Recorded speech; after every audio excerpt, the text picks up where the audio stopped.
Jojo, this is the last of my hammer. Take it from me. Dog, I probably lost all my subscribers just from that voiceover alone. I know I said I was going to make a video about Karma's a Bitch stance, but that's on hold. I'm having way too much fun watching JoJo, so take this little filler video while I work on other ones. I just finished part 3 and oh my god, bro. There's just no words to explain this. Peak. I'm just gonna call it peak. I'm gonna talk about part 1 and 2 first though. One thing I always liked about JoJo's while watching the show is the art style, bro. The way David Productions draws the characters really got me immersed into everything. And the color choice of certain scenes, there was dead-ass thought put into every episode. And speaking of Dio, now that he's on screen, this guy was doing levels of hating never seen before. Kicked the hell out of Jonathan's dog for no reason and kissed his girl in the same episode, got his ass beat, and then responded by burning his dog in the incinerator. Holy shit. And he was poisoning Jonathan's father. Speedwagon may have been glazing, but Dio was genuinely evil, bro. He had to be stopped. There was no other way. Don't even get me started on the scene where he made a mother eat her own baby, bro. Yo, that shit was wild. Yo, whatever, bro. I'm just gonna move to Will Zeppeli. I like his character of him still pursuing Hammond in order to stop the Stone Mask despite him being fated to die. And him giving Joestar his Hammond in order to beat Tarkus was honestly so peak. I just appreciate his characterization in general. Speedwagon, you know what? I'm gonna come back to this guy when I get to part 2. I love Jonathan's character of being noble and good-hearted, and that clashes very well with literally everyone in the verse. Even Dio respected him. And his impact on almost everything as a whole was legendary. That's all I gotta say. Also, despite Hammond being used as an excuse for the utmost of bullshit to happen, it's a pretty cool power system. I fuck with it. Part 1 was a simple but great story. I don't know why people hate on it so much. The only thing I'd say is that Erina's character is pretty dry, especially compared to the other female characters in the following parts. Other than that, I'd rate it an 8 out of 10. Before I get to part 2, there is one thing I have to say.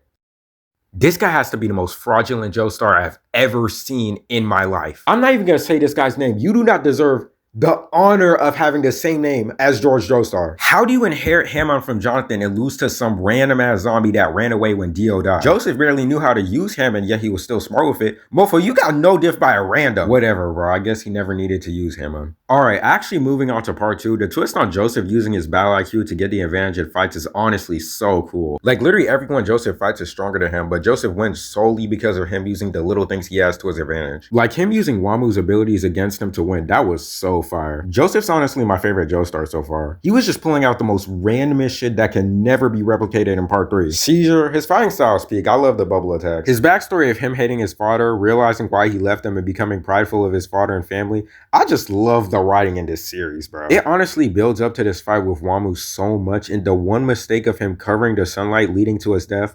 Oh my god. You just have to watch it yourself, bro. I can't put this into words. I appreciate the thought put into Wamu's abilities. From him using his arms and creating a whole sandstorm to him using the wind to bend light around him so he doesn't burn from the sun. It's just the little things like that that make me like his character more. All the way to his final fight with Joseph, these mofos were honestly outsmarting each other over and over. That fight was honestly S tier. Stroheim. This nigga Araki really got me enjoying the screen time of a Nazi, bro. I genuinely cannot tell if we're supposed to fuck with this guy or not. I mean, he did help Joseph beat Stroheim and Kars, but like, he's still a Nazi, bro. I mean, Stroheim is deadass like the lesser evil compared to literally everyone else, so I enjoy him as a character, not in what he does. Kars might be my favorite JoJo villain so far. I don't know, Dio was going crazy in part 3, so I'm gonna have to think about it more. But Kars constantly seeking for more power to reign over all life with zero opposition was so fire to me. This guy was just moving different compared to everyone else. And when he got the Redstone of Aja, no one could stop him. He really conquered everything on the planet. The only reason why he lost was because he got launched to space, which by the way, was the craziest plot armor from Joseph's end. I don't know why he acted like he planned this. He probably thought it was over. I get the volcano launching him to the sky, but all the way to space? Speedwagon. Oh my god, bro. I only need to show one clip. I only need to show one clip. Jojo! This is a horrible nightmare! We're doomed! This is the day all of us die! Humanity's done for!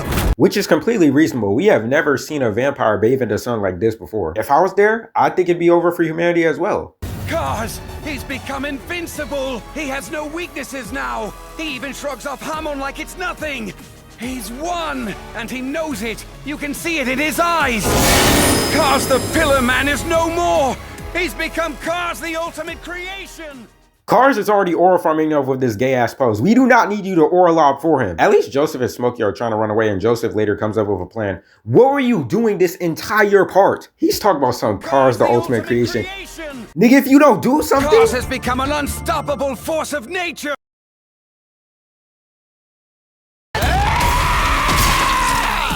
No. We're going to part 3. We're going to part 3. Fuck no, bro. I was gonna talk about how I fuck with the ending of part 2 with everyone going off to their own lives. No, we're going to part 3. At least Speedwagon created the Speedwagon Foundation, though. And matter of fact, I'm putting part 3 into a separate video, bro. We're splitting this shit into 2 batches.